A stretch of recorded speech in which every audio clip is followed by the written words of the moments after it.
ಮುಂದಿನ ಸುದ್ದಿಗೆ ಹೋಗೋಣ. ಧರ್ಮಸ್ಥಳ ಸುಮಾರು ದಿನಗಳಿಂದ ತಣ್ಣಗಿತ್ತು ಅಂದರೆ ಕೇಸ್ ಮುಗಿದಿತ್ತ ಅಂದರೆ ಇಲ್ಲ. SIT ರಚನೆಯಾಗಿತ್ತು, ಅವರು ತನಿಖೆ ಶುರು ಮಾಡಿದರು.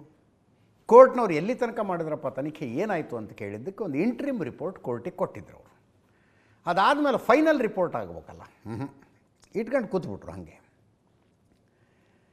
ಈಗ ಚಿನ್ನಯ್ಯ ಹೈಕೋರ್ಟಿಗೆ ಹೋಗಿದ್ದಾನೆ. Chinnaiah the famous mask man.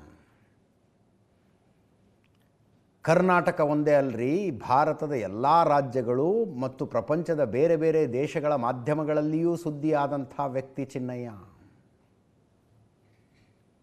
Man alleges he has buried thousands of dead bodies in a Hindu religious place. ಜರ್ಮನಿಯ ಒಂದು ನ್ಯೂಸ್ ಪೇಪರ್ನ ಫ್ರಂಟ್ ಪೇಜಿನ ಹೆಡ್ಲೈನ್ ಆಗಿತ್ತಿದು. ಹಿಂದೂಗಳ ಧಾರ್ಮಿಕ ಕೇಂದ್ರವೊಂದರಲ್ಲಿ ಸಾವಿರಾರು ಶವಗಳನ್ನು ಹೂತಿದ್ದೇನೆ ಅಂತ ಹೇಳಿಕೊಂಡು ಒಬ್ಬ ಮನುಷ್ಯ ಬಂದಿದ್ದಾನೆ. ಆ ಮನುಷ್ಯ ಬಂದ, ಆತನನ್ನು ಕರೆತರಲಾಯಿತು. ಕರೆತಂದವರು ಆಗ್ರಹಿಸಿದರು ಇದಕ್ಕೆ SIT ರಚನೆ ಆಗಬೇಕು ಅಂತ. SIT ರಚನೆ ಆಗಬೇಕು ಅನ್ನುವ ಆಗ್ರಹ, SITಯ ನೇತೃತ್ವ ಇಂಥವರೇ ವಹಿಸಬೇಕು ಅನ್ನುವ ಆಗ್ರಹ, SITಯಲ್ಲಿ ಇಂತಿಂಥವರೇ ಇರಬೇಕು ಅನ್ನುವ ಆಗ್ರಹ, ಎಲ್ಲವನ್ನೂ ಸರ್ಕಾರ ಈಡೇರಿಸ್ತು. ಇವರು ಕೇಳಿದಂತೆ SITಯ ರಚನೆ, ಇವರು ಕೇಳಿದ ಮುಖ್ಯಸ್ಥರು, ಇವರು ಹೇಳಿದ ಅಧಿಕಾರಿಗಳು. ಆ ನಂತರ ಮುಖಕ್ಕೆ ಬಟ್ಟೆ ಸುತ್ತಿಕೊಂಡು ಬಂದ ಚಿನ್ನಯ್ಯ ತೋರಿಸಿದಲ್ಲೆಲ್ಲ ಅಗದಿದ್ದು ಏನೂ ಸಿಗಲಿಲ್ಲ. ಚಿನ್ನಯ್ಯ ಫ್ರಸ್ಟ್ರೇಟ್ ಆದ. ಚಿನ್ನಯ್ಯನಿಗಿಂತಲೂ ಆತನನ್ನು ಕರ್ಕೊಂಬಂದವರು ಫ್ರಸ್ಟ್ರೇಟ್ ಆದರು. ಪಡಬಾರದ ಹಿಂಸೆಯನ್ನು ಅನುಭವಿಸಿದ ಚಿನ್ನಯ್ಯ ಒಂದು ದಿವಸ ಸಾಕಬೇಕಾಗಿ ನಡೆದಿದ್ದೆಲ್ಲವನ್ನು ಹೇಳ್ದ. ನನ್ನ ಪಾಡಿಗೆ ನಾನಿದ್ದೆ ಸರ್, ಕರ್ಕೊಂಬಂದ್ರಿ ಇವರು, ದುಡ್ಕೊಂಡು ದಿನಗೂಲಿ ಮಾಡ್ಕೊಂಡಿದ್ದವನು ನಾನು. ಧರ್ಮಸ್ಥಳದ ಧರ್ಮಾಧಿಕಾರಿ ವೀರೇಂದ್ರ ಹೆಗ್ಗಡೆ ಮತ್ತು ಕುಟುಂಬದವರು ನನ್ನ ಹತ್ರ ಕೊಲೆಯಾಗಿದ್ದ ಸ್ಥಿತಿಯಲ್ಲಿದ್ದ, ಅತ್ಯಾಚಾರಗೊಳಗಾಗಿದ್ದ ಸ್ಥಿತಿಯಲ್ಲಿದ್ದ ಸಾವಿರಾರು ಹೆಣಗಳು ಒತ್ತಾಯಪೂರ್ವಕವಾಗಿ ಹೆದರಿಸಿ ಬೆದರಿಸಿ ಅಷ್ಟು ಇಷ್ಟು ದುಡ್ಡು ಕೊಟ್ಟು ನನ್ನ ಹತ್ರ ಉಳಿಸಿದ್ದಾರೆ. ಪಾಪ ಪ್ರಜ್ಞೆ ತಾಳ್ಕೊಳ್ಳೋದಕ್ಕಾಗದೆ ನಾನು ಬಂದಿದ್ದೀನಿ ಅಂತ ನನ್ನ ಹತ್ರ ಹೇಳಿಕೆ ಕೊಡಿಸಿದ್ರು. ನನ್ನ ಹೇಳಿಕೆಯಲ್ಲಿ ಸ್ವಲ್ಪ ಆಚೆ ಈಚೆ ಆದರೂ ಮರ್ಡರ್ ಮಾಡಿಬಿಡ್ತೀವಿ ನಿನ್ನನ್ನು ಅಂದರು. ನಿನ್ನ ಹೆಂಡ್ತಿನ ಕೊಲ್ತೀವಿ ಅಂದರು. ದುಡ್ಡು ಕೊಟ್ಟರು, ನನಗೆ ಕ್ಯಾಶಲ್ಲೂ ಕೊಟ್ಟಿದ್ದಾರೆ, ಅಕೌಂಟ್ ಟ್ರಾನ್ಸ್ಫರು ಮಾಡಿದ್ದಾರೆ. ಇವರಿಂದ ನನಗೆ ರಕ್ಷಣೆ ಕೊಡಿ ಅಂತ SIT ಹತ್ರ ಬಾಯ್ಬಿಟ್ಟು ಕೇಳ್ಕೊಂಡಾಯ್ತಾ. ನೋಡಿ, ಯಾವ ಚಿನ್ನಯ್ಯನನ್ನು ವಿಮಾನದಲ್ಲಿ ಕರ್ಕೊಂಡೋಗಿ ಸುಪ್ರೀಂ ಕೋರ್ಟಿನ ವಕೀಲರನ್ನು ಈ ಟೀಮ್ ಭೇಟಿ ಮಾಡಿಸ್ತಲ್ಲ, ಜೀವನದಲ್ಲಿ ಯಾವತ್ತಾರು ವಿಮಾನವನ್ನು ಹತ್ತಿರದಿಂದಾರು ನೋಡಿದ್ನೋ ಇಲ್ವೋ ಅವನ್ನ ಫ್ಲೈಟಲ್ಲಿ ಹತ್ತಿಸ್ಕೊಂಡು ದಿಲ್ಲಿಗೆ ಕರ್ಕೊಂಡೋಗಿ ಸುಪ್ರೀಂ ಕೋರ್ಟ್ನ ವಕೀಲರ ಜೊತೆ ಸ್ಟಾರ್ ಹೋಟೆಲ್ನಲ್ಲಿ ಮೀಟಿಂಗ್ ಮಾಡಿಸಿದ್ರು. ಆ ಚಿನ್ನಯ್ಯನನ್ನು ಸುರಕ್ಷಿತವಾಗಿ ಕರ್ಕೊಂಡು ಬರೋದಕ್ಕೆ ಟಿಂಟೆಡ್ ಗ್ಲಾಸ್ನ ಕಾರುಗಳು ಓಡಾಡ್ತಿದ್ವು. ಅಂಥ ಚಿನ್ನಯ್ಯ ನನ್ನನ್ನು ದುರ್ಬಳಕೆ ಮಾಡ್ಕೊಂಡ್ರು ಸರ್ ಇವರು. ಇನ್ನೂ ಹೇಳ್ತಾನಾತ, ಒಬ್ಬ ದಲಿತ ನಾನು, ಒಬ್ಬ SC, ಮೇಲ್ವರ್ಗದ ಇವರೆಲ್ಲ ಸೇರಿ ನನ್ನ ವಿರುದ್ಧ ಒಂದು ಷಡ್ಯಂತ್ರ ಮಾಡಿ ಸಿಗಿಸ್ಬಿಟ್ರು ನನ್ನನ್ನು ಅಂತ ಹೇಳ್ತಾನಾತ. ಹಾಗೆ ಆತ ಹೇಳಿದ ನಂತರ ಚಿನ್ನಯ್ಯನ ಪರವಾಗಿ ವಕಾಲತ್ ಹಾಕೋದಕ್ಕೂ ಒಬ್ಬ ವಕೀಲ ಇರಲಿಲ್ಲರಿ. ವಕಾಲತ್ ಹಾಕೋದಕ್ಕೂ ಒಬ್ಬ ವಕೀಲ ಇರಲಿಲ್ಲ. ಜಡ್ಜಿನ ಕೇಳ್ಕೊಳ್ಬೇಕಾಗಿ ಬಂತು ಚಿನ್ನಯ್ಯ. ಸರ್ಕಾರ ದುಡ್ಡು ಕೊಟ್ಟವನ ಪರವಾಗಿ ವಕೀಲರನ್ನಿಡ್ತು. ನೋಡಿ ಹೆಂಗೆ. ಆ ಚಿನ್ನಯ್ಯ ಜೈಲಿನಲ್ಲಿ ಕಂಬಿ ಎಣಿಸಿ ಮುದ್ದೆ ಮುರಿದು ಜಾಮೀನು ಮೇಲೆ ಹೊರಗೆ ಬಂದ. ಈಗ ಅವನಿಗೆ ಅನ್ನಿಸ್ತಾ ಇದೆ, ಇಷ್ಟೆಲ್ಲ ಜನ ಸೇರ್ಕೊಂಡು ಮಾಡಿದ್ರು, ಕೇಸಾಗಿ ಜೈಲಿಗೆ ಹೋದವ ನಾನು ಒಬ್ಬನೇ ಅಲ್ಲಪ್ಪ ಅಂತ ರಿಟ್ ಅಪ್ಲಿಕೇಶನ್ ಹಾಕಿದ್ದಾನೆ. ರಿಟ್ ಅಪ್ಲಿಕೇಶನ್ ಹೈಕೋರ್ಟ್ಗೆ. ವಿಠ್ಠಲಗೌಡ, ಜಯಂತು, ಗಿರೀಶ್ ಮಟ್ಟಣ್ಣವರು, ಮಹೇಶ್ ಶೆಟ್ಟಿ ತಿಮ್ರೋಡಿ ನೇರವಾಗಿ ಭಾಗಿಯಾದವರು. ಇವರ ಜೊತೆಗೆ ಆ ಪುಣ್ಯಾತ್ಮ ಯೂಟ್ಯೂಬರ್ಗಳು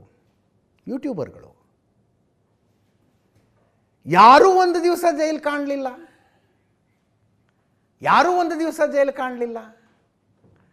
ಚಿನ್ನಯ್ಯನ ಜೊತೆಗೆ ವಿಮಾನದಲ್ಲಿ ಡೆಲ್ಲಿಗೆ ಹೋಗಿದ್ದ್ಯಾರು? ಸುಜಾತಾ ಭಟ್. ದೇವಸ್ಥಾನದ ಸಿಬ್ಬಂದಿ ಹಾಕಿಕೊಳ್ಳುವಂಥ ಬಟ್ಟೆ ಹಾಕಿಕೊಂಡವರು ನನ್ನ ಮಗಳನ್ನು ಕರ್ಕೊಂಡು ಹೋದರು. ಆ ನಂತರ ನನ್ನ ಮಗಳನ್ನು ಅತ್ಯಾಚಾರವೆಸಗಿ ಕೊಲೆ ಮಾಡಲಾಯಿತು. ನನ್ನ ಮಗಳು ಎಲ್ಲಿ ಅಂತ ಕೇಳೋದಕ್ಕೆ ಹೋದರೆ ಹೆಗ್ಗಡೆ ಕುಟುಂಬದವರು ನನ್ನನ್ನು ಹೊಡೆದ್ರು. ನಾನು ಕೋಮಾದಲ್ಲಿದ್ದೆ. ಆಕೆ ಹೇಳಿದ ಕಥೆ ಇದು. ಚೆಕ್ ಮಾಡಿದ್ರೆ ಆಕೆಗೆ ಯಾವತ್ತೂ ಮಗಳೇ ಹುಟ್ಟಿರಲಿಲ್ಲ. ಫೇಸ್ಬುಕ್ನಲ್ಲಿ ಕಮೆಂಟ್ ಹಾಕಿದವ್ರನ್ನ ಹುಡುಕೊಂಡು ಹೋಗಿ ಅರೆಸ್ಟ್ ಮಾಡ್ಕೊಂಡು ಬರ್ತಾರೆ ಪೊಲೀಸರು. ಫೇಸ್ಬುಕ್ನಲ್ಲಿ ಕಮೆಂಟ್ ಹಾಕಿದವರನ್ನು.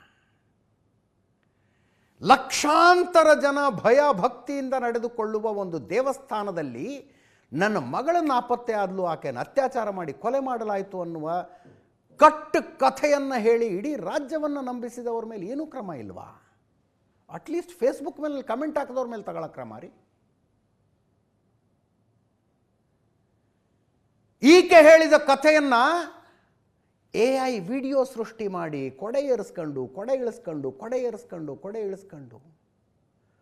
ಕಾಮಾಂಧ, ಏನೇನು ಶಬ್ದಗಳ ಬಳಕೆ ಅದು, ಅತ್ಯಾಚಾರಿ, ಕಾಮಾಂಧ, ಎಲ್ಲ ಶಬ್ದಗಳನ್ನು ಬಳಸಿ ಹೇಳಿದ್ರಲ್ಲ.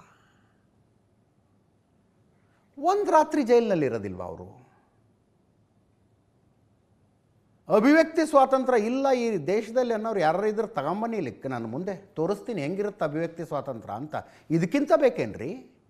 ಯಾರಿಗೆ ಏನು ಬೇಕಾದರೂ ಒಂದು ಆರಾಮಾಗಿ ಓಡಾಡ್ಕೊಂಡಿದ್ದು ಬಿಡಬಹುದು. ಈಗ ಗಿರೀಶ್ ಮಟ್ಟಣ್ಣವರು SIT ಆಫೀಸಿಗೆ ಬಂದು ಚಿನ್ನಯ್ಯನ ಬ್ರೈನ್ ಮ್ಯಾಪಿಂಗ್ ಮಾಡಿ ಅಂತ, ಮಂಪರು ಪರೀಕ್ಷೆ ಮಾಡಿ ಚಿನ್ನಯ್ಯಂದು ಅಂತ. ಚಿನ್ನಯ್ಯ ಬಂದು ಕಂಪ್ಲೇಂಟ್ ಕೊಟ್ಟಾಗಲೇ ದಕ್ಷಿಣ ಕನ್ನಡದ SP ಅರುಣ್ ಕುಮಾರ್ ಹೇಳಿದ್ರು, ಈತನ ಕಂಪ್ಲೇಂಟ್ನಲ್ಲಿ ಏನೋ ಡೌಟ್ ಬರ್ತಾ ಇದೆ, ಈತ ಧರ್ಮಸ್ಥಳ ಕ್ಷೇತ್ರಕ್ಕೆ ಕೆಸರೆರಚಿ ನಾಪತ್ತೆಯಾಗಿ ಓಡೋಗ್ಬಿಡ್ತಾನೆ ಅಂತ ನಮಗೆ ಇಂಟೆಲಿಜೆನ್ಸ್ ರಿಪೋರ್ಟ್ ಬರ್ತಾ ಇದೆ. ಮೊದಲು ಇವನ ಮಂಪರು ಪರೀಕ್ಷೆ ಮಾಡಬೇಕು ಅಂತ ದಕ್ಷಿಣ ಕನ್ನಡದ SP ಹೇಳಿದ್ರಿ. ಎದ್ದು ನಿಂತು ಬಾಯ್ ಬಡ್ಕೊಂಬಿಟ್ರಿ ಎಲ್ಲರೂ. ಅದೆಂಗ್ರಿ ಮಾಡ್ತೀರಿ, ಮೊದಲು ಗುಂಡಿ ತೋಡಿ. 3 ಜನ IPS ಓದಿಕೊಂಡಂಥ ಅಧಿಕಾರಿಗಳು, 2 IAS ಓದಿಕೊಂಡಂಥ ಅಧಿಕಾರಿಗಳು, ಅವರ ಸುತ್ತ ಅಷ್ಟು ಜನ ಸಿಬ್ಬಂದಿ, ನೀವು ಟ್ಯಾಕ್ಸ್ ಕೊಟ್ಟಂಥ ದುಡ್ಡಿನಲ್ಲಿ ಆ ಒಂದು ಎಕ್ಸ್ಕವೇಷನ್ ಮಾಡಿದ್ರಲ್ಲ, ಆ ಸಿಟ್ಟಿಗಾದರೂ ಆ್ಯಕ್ಷನ್ ಆಗಬಾರ್ದ?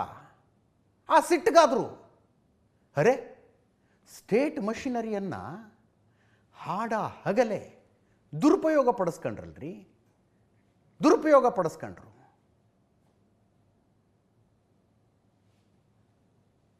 ತಾವು ತೊಟ್ಟ ಯೂನಿಫಾರ್ಮ್ ಮೇಲೆ, ತಾವು ಮಾಡ್ತಾ ಇರುವ ನೌಕರಿಯ ಮೇಲೆ ಗೌರವ ಇರುವ ಯಾವುದಾದ್ರೂ ಅಧಿಕಾರಿ SITಯಲ್ಲಿದ್ದಿದ್ರೆ ಇವ್ರನ್ನ ಕರ್ಕೊಂಡೋಗಿ ಪಟ್ಟ ಚಡ್ಡಿಯಲ್ಲಿ ಧರ್ಮಸ್ಥಳದಲ್ಲಿ ಬೀದಿಲಿ ಓಡಾಡಿಸ್ಬಿಡ್ತಿದ್ರು ಅವ್ರನ್ನ. ದುರಂತ ಇದೆ ಈ ರಾಜ್ಯದ್ದು. ಇದರೊಂದಿಗೆ ಇವತ್ತಿನ ನ್ಯೂಸ್ ಅವರು ಮುಗಿಸ್ತಾ ಇದ್ದೀನಿ. ನೇರಾದಿಟ್ಟ ನಿರಂತರ ಸುದ್ದಿಗಾಗಿ ನೋಡ್ತಾ ಇರಿ ಏಷ್ಯಾನೆಟ್ ಸುವರ್ಣ ನ್ಯೂಸ್.